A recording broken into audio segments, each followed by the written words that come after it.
gudoomiyaha gobolka Salal Mawlid Maxamed Nuur oo soo gaaray gobolka Gabiley ayaa waxa uu booqday deerka dugsiga New Gabiley hayndaabkaasi oo ay bulshada reer Gabiley iyagoo iskaashanaya ku bilaabeen iska wax u qabso waxaana uu gudoomiyaha gobolka Salal xusay inay qorsheynayaan maamul ahaan sidii mashruucaasi midho dhalay ee shacabka reer Gabiley ay ku dhisayaan deerka cabirkiisu yahay 700 mitir ay iyaguna uga bilaabi lahaayeen deegaanada gobolka Salal isla markaasina uu barnaamijkan iska wax u qabsadayay uu noqonayo mid guud ahaanba wax badan ka bedeli doona gobolada dalka qaranka Jamhuuriyadda Soomaaliland anu maanta laba qodob baan halkan u yimid mid waa inaan midida hambaliyeeyo guulaha idinkiyo shacabkiina waa gaadheen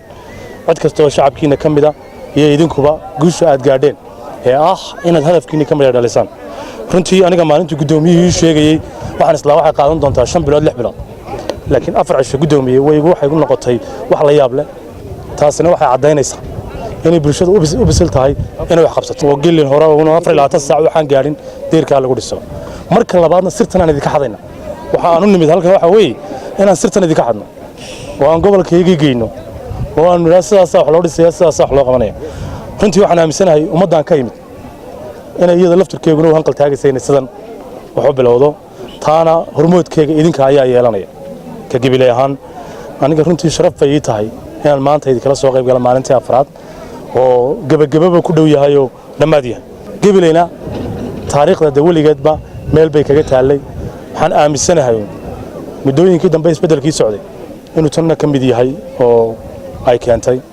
runtii horta waxaan leeyahay sharaf baad sameeyeen Soomaaliland wax ka bedesheen Gabiley ma Soomaaliland wax ka bedesheen sidoo kale maayarka magaalada Gabiley Maxamed Amiin Cumar Cabdi ayaa gobolka ku soo dhaweeyay gudoomiyaha gobolka Salal waxaan jeclahay inaan soo dhaweyno oo halkan aan uga mahad celino booqashadu maanta inoogu yimi gudoomiyaha gobolka Salal mudane Mawlid oo runtii aanu leenahay booqashadaadu waxay noo tahay dhiirigelin annaga iyo dadweynaha iyaga kala duwan ee isu kaashaday inaanu hawshan mashruucan culus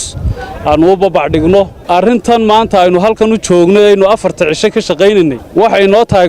gobol ahaan 10 waxay u tahay dadweynaha Soomaaliland 10 arrinta aanu doonano in dadku dareemaan waxa weeye inaynu wax fara badan oo qabiya ay noo adaynu sidan isugu tashanno inaynu dhameystiran karno wayla xaji TV-ga qaranka Gabiley.